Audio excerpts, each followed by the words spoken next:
The Yangtze River's flood peak number 3 have just passed downstream last week, but floodwaters have yet to recede in many areas.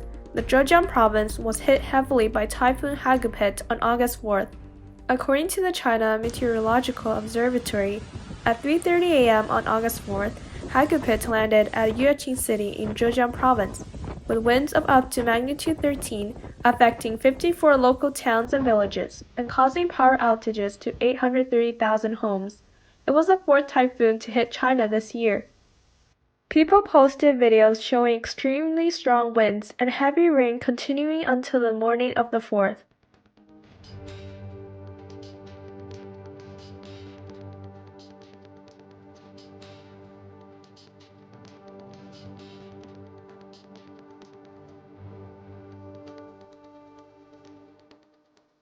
In Taizhou City, a large number of trees have been uprooted, blocking roads.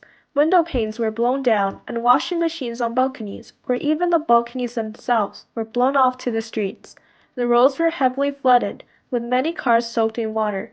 There were also people trapped on cranes, unable to come down in the stormy weather. According to media reports in China, a resident who tried to close her window during the typhoon was blown away by strong winds and fell 11 stories to her death. In Yueqing City, mudslides swept away passerby and cars. A parking lot full of new cars was submerged in water. A factory short-circuited and burst into flames. Floodwaters also flowed into the chemical plant, where employees were soaked in water from floating chemical containers, trying to keep them from drifting out of the plant.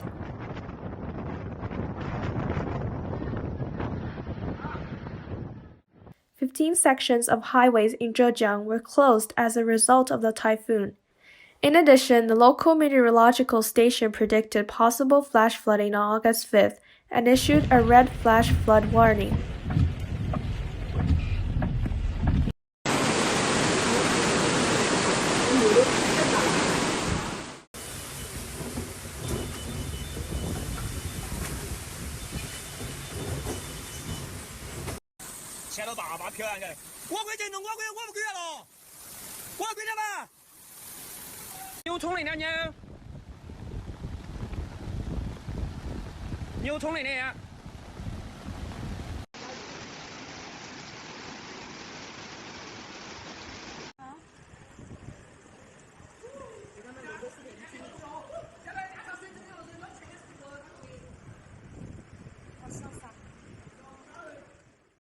Shanghai, next to Zhejiang Province, has also been affected by heavy rainfall, with all outdoor activities and 572 flights at the two major airports cancelled. At the same time Hagupit hit Zhejiang, Inner Mongolia, Liaoning Province, Xinjiang, and other places in northwestern China from August 2nd to August 3rd received a high number of hail, some as big as the size of an egg, which damaged many cars and buildings. In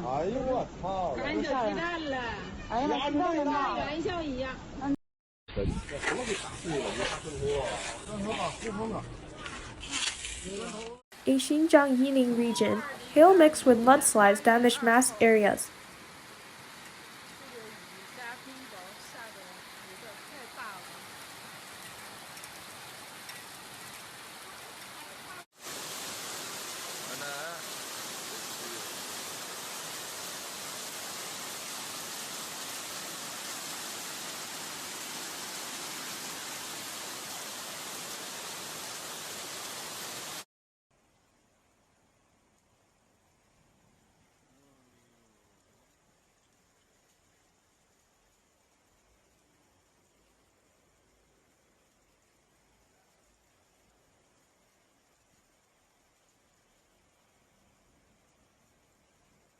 In Zhejiang City, on August 3rd, the sudden rain and hailstorm peeled off the outer wall of buildings and struck many cars parked underneath.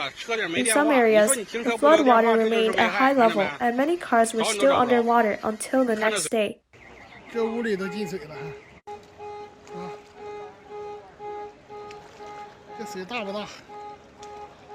这白天装逼呢，嗷溜到。冲跑一台啊！ Areas in Liaoning, Shanxi, Hebei, Shandong, Henan, Sichuan also saw thunderstorms with wind or hail of magnitude 8 to 10. This is very unusual for a midsummer day. 台风的威力吗？我家变成喷泉了要。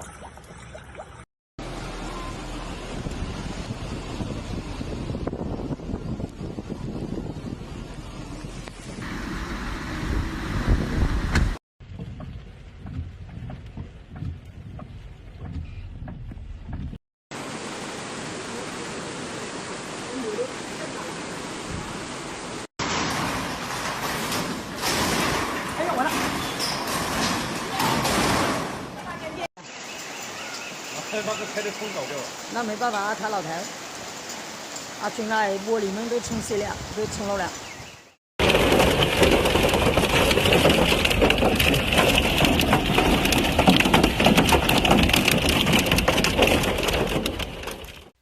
Earlier on July 26th and 28th, parts in Beijing experienced rare snowfall in the middle of summer. Temperature was at 25 to 30 degrees Celsius on the afternoon of the 28th, but people were confusedly running in the snow wearing short sleeves, and many discussions circulated online. This is because in Chinese traditional culture, snow in midsummer means innocent were killed or persecuted, and it reminds people of those who lost their lives and property as a result of the mass Yangtze River floods and the virus outbreak. However, the Chinese authorities did not acknowledge the snow that day and called it a light hail and claimed to be a natural phenomenon. When the number 3rd flood peak of Yangtze River passed downstream on July 22nd, the Anhui Provincial Hydrographic Bureau continued to issue a red flood alert.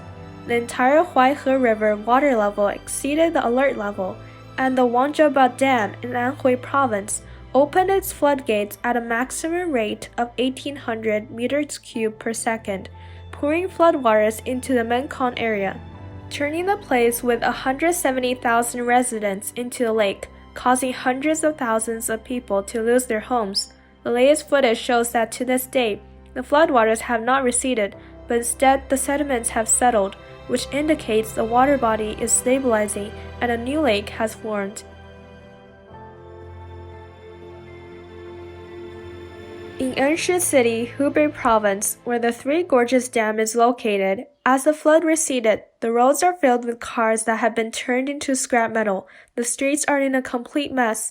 People are unable to leave their homes, and the water has been contaminated by the flood, resulting in a water and food crisis.